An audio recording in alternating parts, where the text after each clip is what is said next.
Hello, this is Miss Briscoe here with today's ELA lesson. So today in ELA, we're going to read part of the book that you see on the screen in front of you. So the book is titled, What If You Lived in Colonial America? And today we're going to be reading chapter 1 of this book. So we're going to be learning a little bit about the history of colonial America, which is our social studies unit right now, as well as we're going to be focusing on our ELA learning goal for this week, which is I can identify some cause and effect relationships in multiple texts. So today we're going to read chapter 1 together, and we're going to see if we can find some cause and effect relationships in chapter 1 and how that affects our understanding of the text. So this book is in Mayan, so you are able to actually go back and visit this book if you'd like, as well as rewatch this recording. Go ahead and turn the page. So chapter 1, and as you can see, there's some graphics that you can go back and you can actually look at through your Mayan account. And the graphic just shows the different colonies. So it has the New England colonies, the middle colonies, and the southern colonies. So it shows us color-wise where those were located and what the name of each of the colonies are or were, which are now some of our states on the East Coast. So welcome to Colonial America, Chapter 1. Imagine you are waking up in Williamsburg, Virginia in 1750. What would your life be like as a colonist? Great Britain rules all of the 13 colonies in America.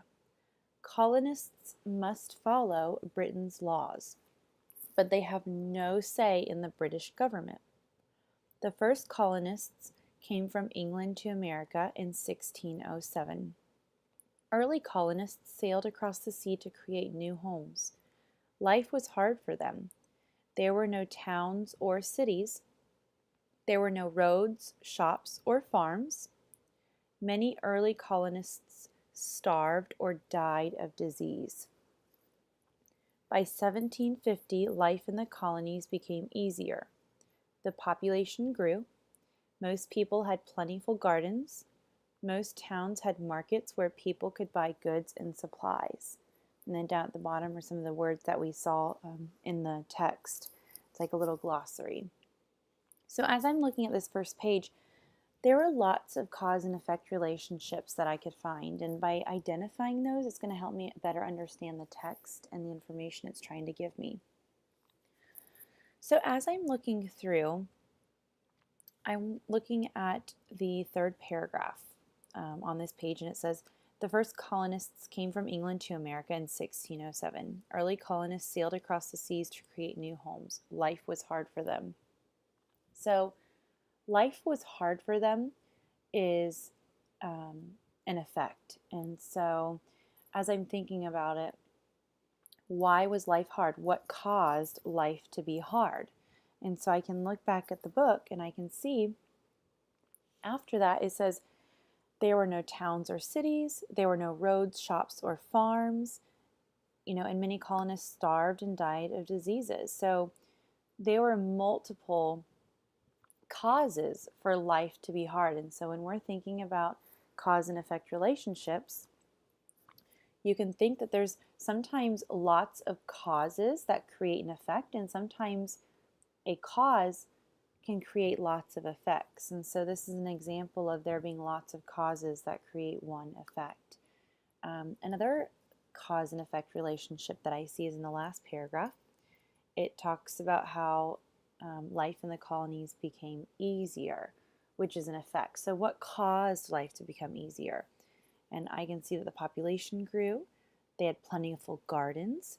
There were towns and markets where people could buy goods and supplies. So there were lots and lots of causes that when they worked together, it created the effect of the life became easier. And so that's how you can identify different cause and effect relationships in a text. So let's continue reading about life in colonial America to see what other cause and effect relationships we can identify. Life in towns. Life in a colonial town was different from today. The streets were narrow and unpaved. Many buildings were made from brick. A few buildings were much larger. The governor was the leader of the colony. He lived in a large home with enormous gardens in the back. Other large buildings included government offices and the church. People often gathered in taverns. Taverns were large wooden structures, 2 stories high. Colonial taverns had dining and meeting rooms. Sleeping rooms were upstairs. Colonial towns were smaller and closer together than towns today. The shops were mostly small and made of wood. Animals such as cows and goats lived in towns. They often lived with people in their homes. Their droppings filled the streets. Garbage did not get hauled away in trucks. People threw it out near where they lived and worked. And then I have a little caption for the picture, and it says colonial towns were places to live, shop, and meet. So in our first page of this book, there are lots of cause and effects relationships that were clearly listed. But on this page, there's not cause and effect relationships that are clearly listed, but there's some that I can make an inference about. And sometimes when you're reading a story, you have to make inferences about cause and effect relationships. It's not clearly stated, but you can put what you know in your head and clues from the text to help you come up with a cause and effect relationship.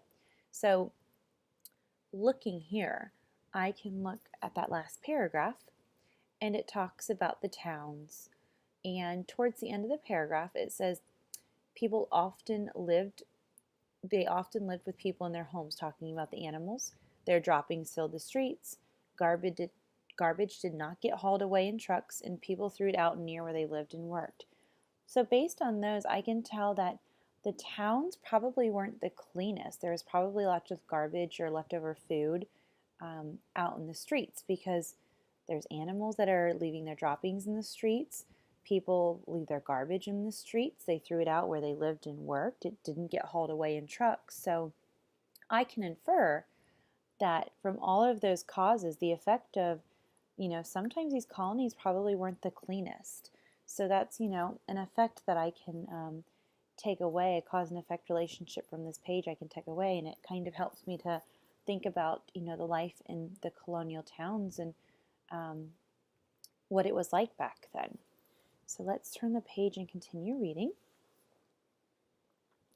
Homes. Colonial houses would seem crowded compared to today's homes. The houses were generally smaller, and many people lived in each house. The average family size was 9 people. This could include parents, children, grandparents. It could also include cousins. In the colonies, homes varied in size. Most were made from brick or wood. Most wooden homes were painted. Windows were small because glass was expensive and scarce or hard to find. Candles and oil lamps lit the room at night.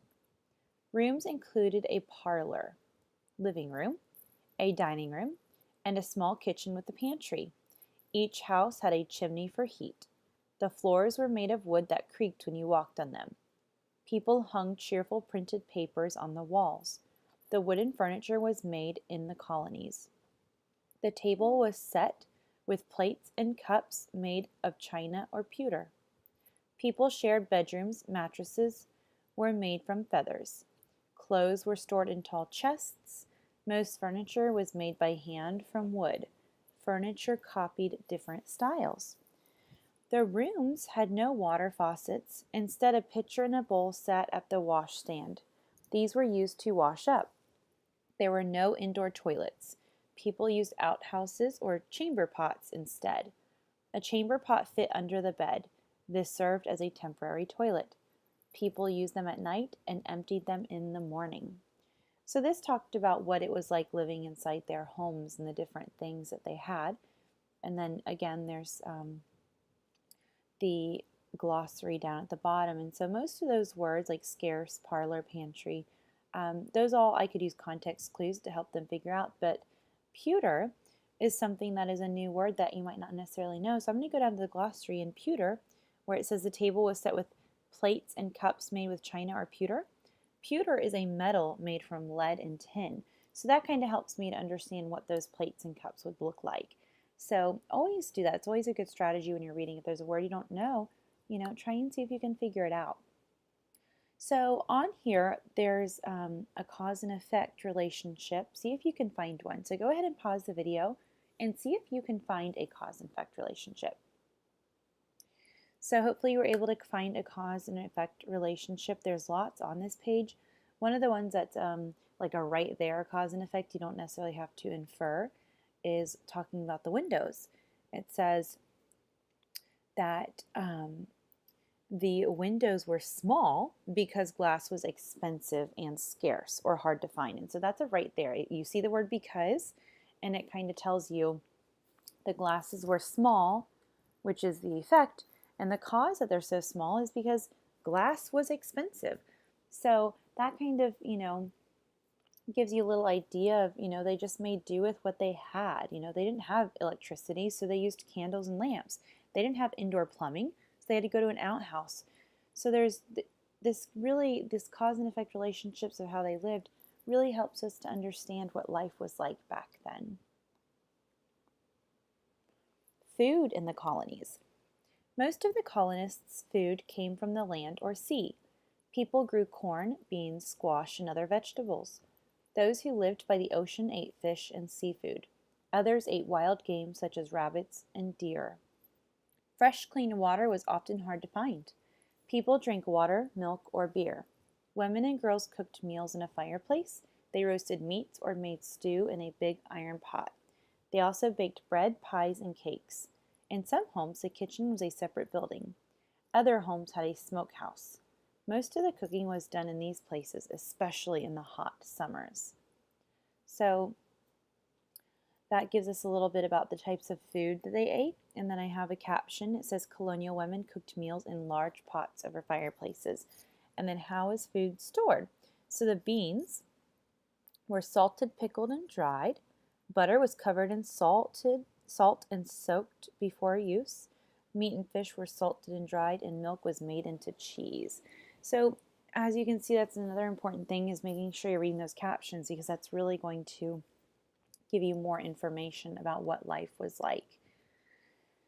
Clothing for women and girls, and then clothing for men and boys. So let's see what their clothing was like.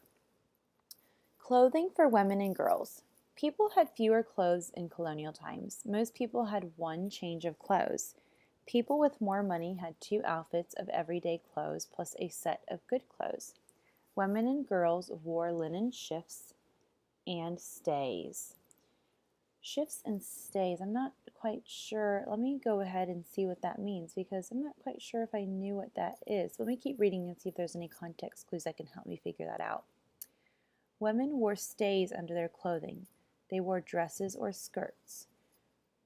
Under these was a type of skirt or slip called a petticoat. They wore stockings and leather shoes. Inside, women and girls wore cotton caps. When outside, they wore straw hats and shawls. So down my glossary, a stay is an undergarment made of thin bones covered with cloth that went around a woman's middle section. Okay, so that kind of helps me to figure out what a stay is. Clothing for men and boys. Boys dressed like their fathers. Men wore linen shirts, stockings, and leather shoes. Their breeches, coats, and tricorn hats were wool. Men might wear silk cravats and wigs. Babies wore simple cotton gowns. As children learned to walk, he or she would wear strips of fabric sewn at the shoulders. Bigger people could hold onto these strips to help children learn to walk. Farmers and poor people dressed simply on warm days. They wore shorts, pants called breeches. They also wore loose cotton shirts or smocks. So we're learning lots of new vocabulary words.